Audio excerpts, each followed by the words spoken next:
What's up, guys? It's WMMA here, and I'm here to talk about why are there so many dead cards in the UFC. See, now, I've got a little schizo. We have a week off, no fights. What better to do than sit around and being weird? So, I was sitting around and I was like, damn, I know there's some good fight nights coming up, some crowded events, but we did just get hit with Burns versus Morales. How many ranked? Two ranked fighters, and it's only the main event? Huh, that's weird. Blanchfield versus Barber coming up next week. Yeah, totally not gonna have to staple my eyelids to my forehead to stay awake. Oh, Emmett versus Murphy. Oh, amazing. Yeah, we had to sit through that great one too. Two ranked male fighters on that one. Great. So I was sitting around, right? And I was like, let me calculate. I don't know why I said it's like Casey O'Neill, but let me calculate all the ranked fighters that have competed this year so far, right? Per event. So I have it laid out on this graph, the bottom being all the events that have happened, and the other axis showing the amount of ranked fighters that competed on that card. And on the far right of the screen, we have all the stats of the year so far. See, now, I did tally the female fighters. I did not do it for the rest of the video, so fuck that. That's off the screen now.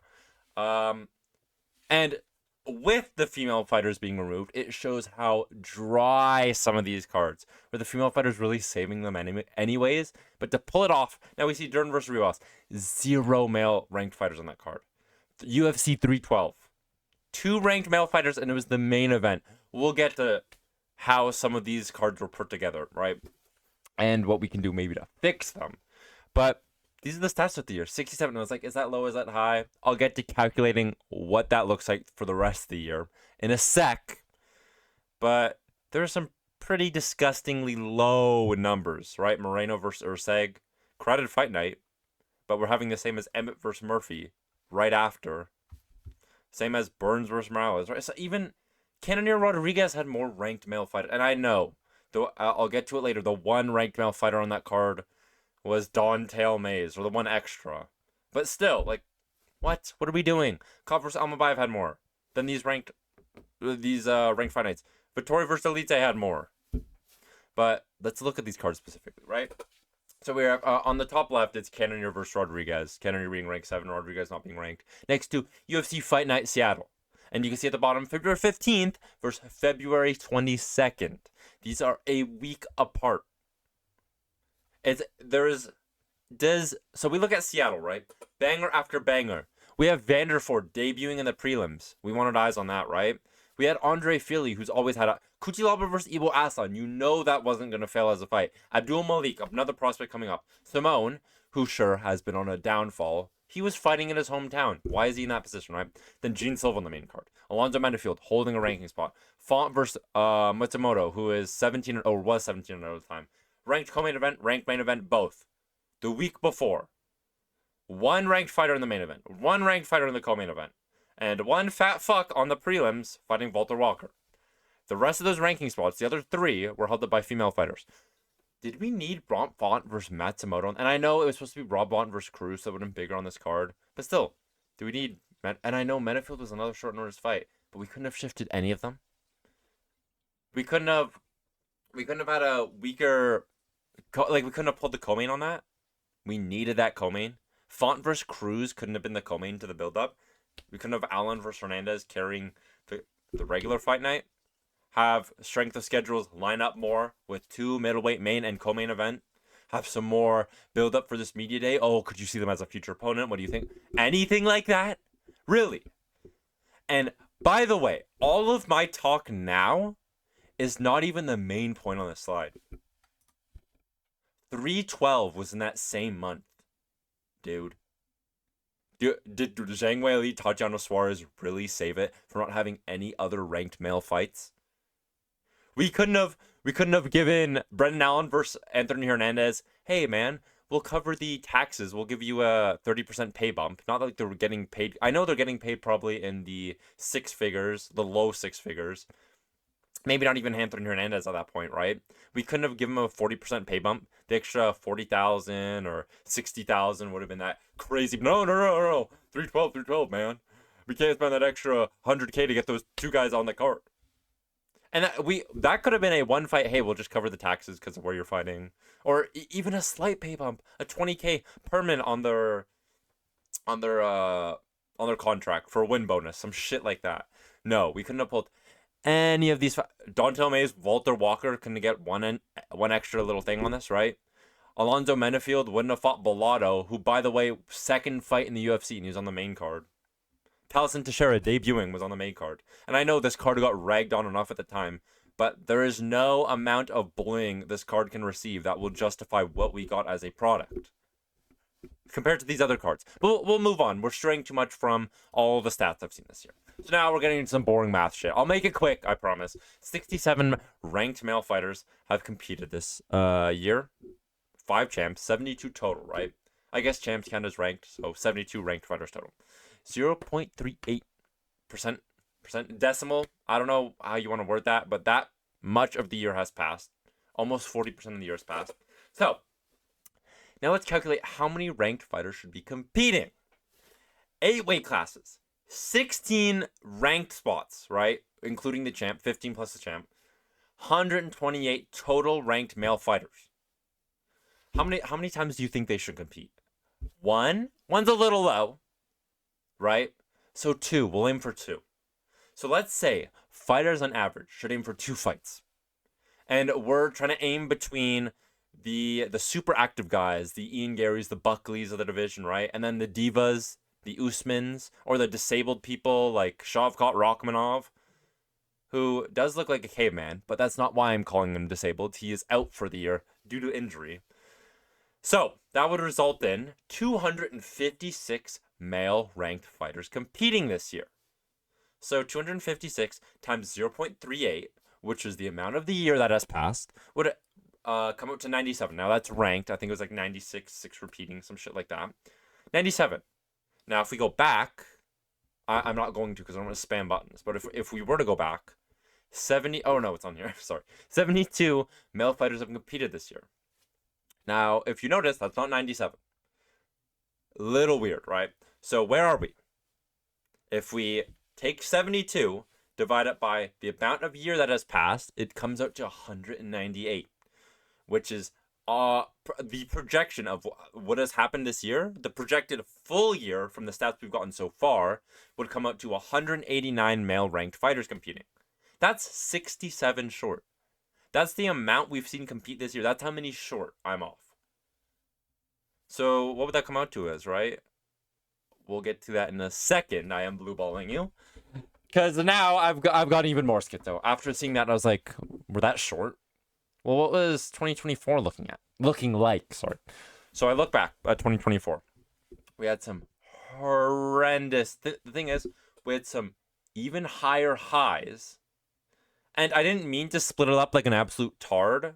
I didn't know all these numbers can fit in one graph.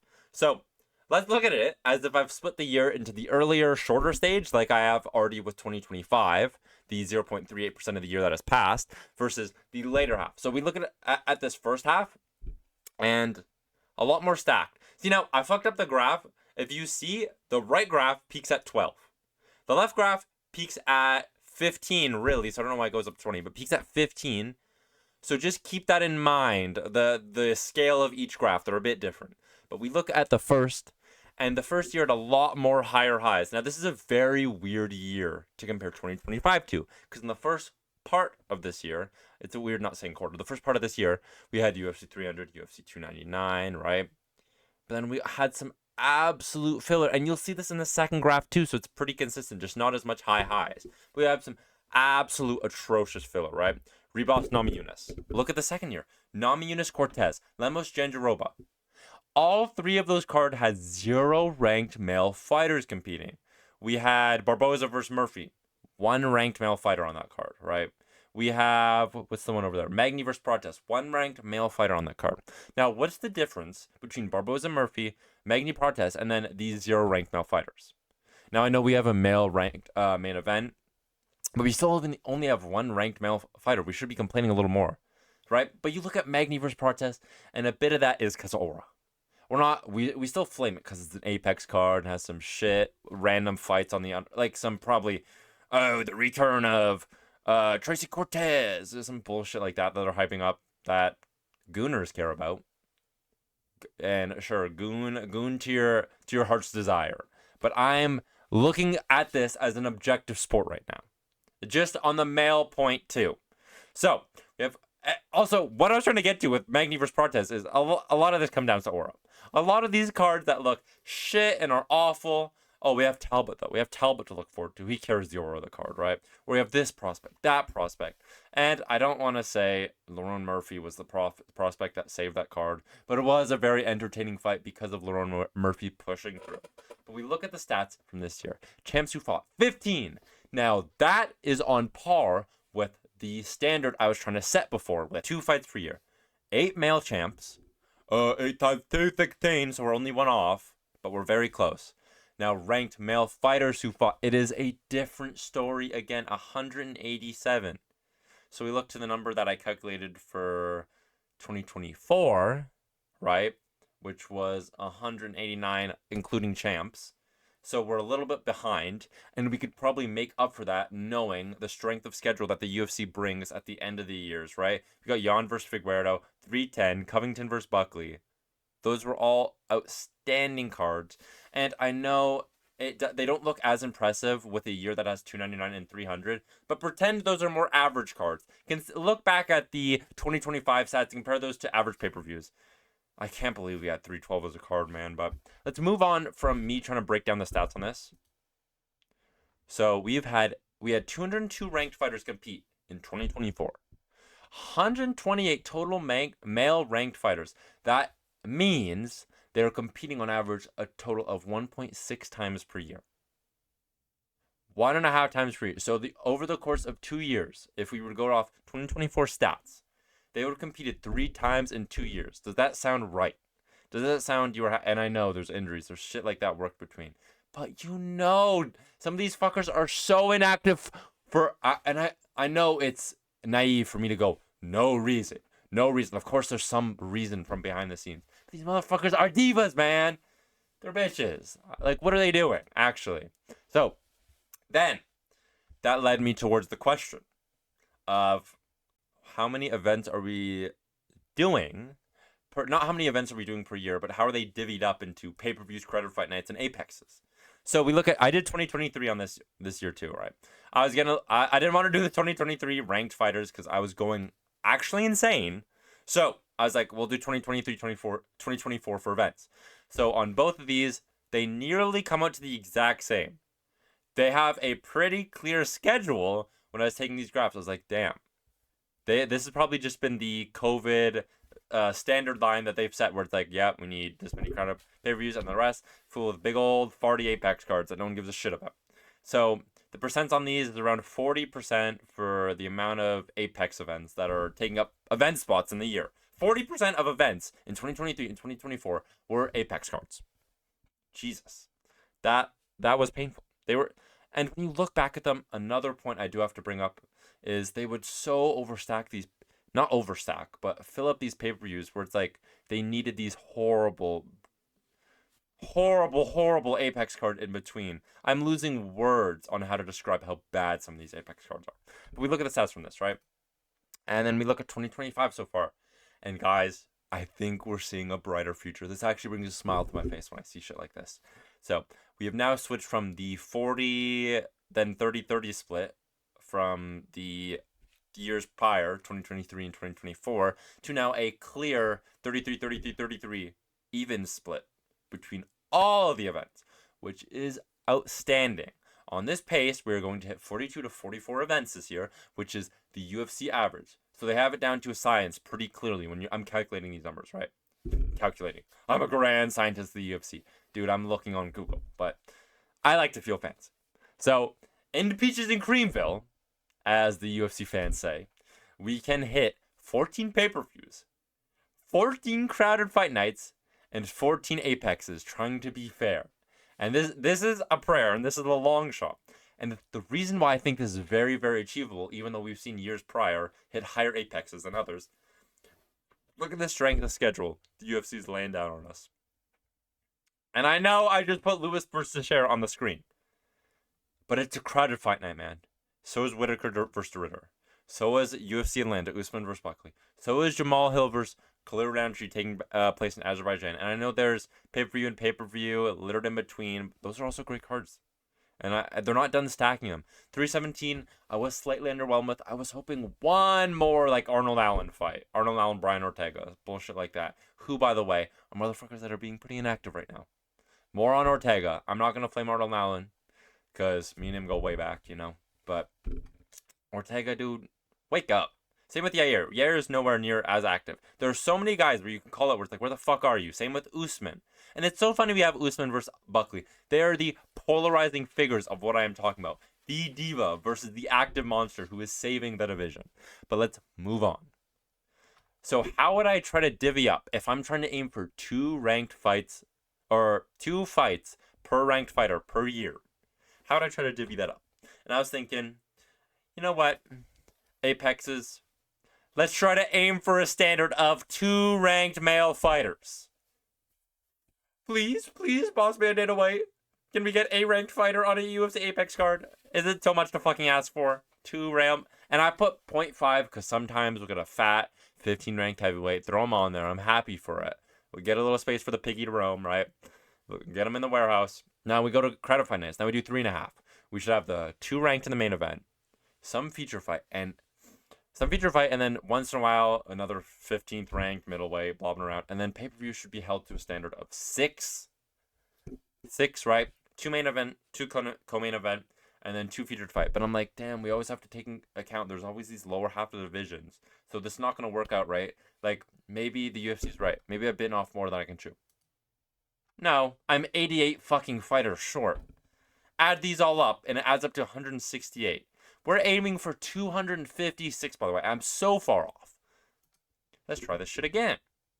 And for context, the numbers I am doing are not including female championship fights. High-ranked profile female fights, right? The Nami Yunuses of the world. The Jessica Andrades that can be thrown in. The Jasmine Jasudavicius, who are saving the cards, right? The Alexa Grassos. There are a couple fights where it's like, put them on the card, I'll gladly watch it. Gladly was used very liberally there, but I will gladly watch them. So, and this is also not including the prospects, which are seemingly carrying some of these events of recent, right? So, and like, look at UFC Iowa. All the hype was centered around, like, sure, Corey Sandhagen, let's get all the TikTok edits ready for him. But a lot of that hype was centered around DeRitter versus Bo Nickel. Only one of those guys was ranked, and all the hype was more behind Bo Nickel. And look at guys like Peyton Thompson. Gene Silva wasn't really ranked. I think he was before the Bryce Mitchell fight. I don't think he was ranked at all. But even if he was ranked, a lot of the hype built around him was before he was ranked. Mauricio Rufy still isn't ranked. There are so many prospects that are stapled to big cards that are very important, draw eyes, where we don't even need so many other ranked fighters around them. And still, right? But we look at these Apex. So now, we'll try to divvy up these numbers again, being more generous since I was doing too little. So now let's look at Apex. Maybe we should aim for constantly 3 ranked fighters and once in a while have a 4th. Whoa, so much to ask for. 4 ranked fighters on an Apex. 4 ranked male fighters. Credit fight nights. Can we hit 5? And I know that sounds like a lot, right? 5 per credit fight night. And then pay-per-views 7.5? Really? That sounds like an insane amount. I'm still under by 33. Dude, we have room for 33 more divas after that. After I'm doing all my precise calculations. We still have that much more room. 30 big old fat farts who don't have to fight, only have to fight once a year and can sit up. We have enough room for those. And I know there's injuries and I'm not being fair with what I'm saying. But can we aim for a consistency more around this than what we're hitting? We're hitting a 1.6 rate in 2024. And we're hitting it even lower this year. And I know I said the UFC is going to come back and save it with the strength schedule they have later in the year. But come on, man. We can pull this shit together. Peyton Talbot can wake up from his slumber. Shavkat Rakhmonov can wake up from his slumber.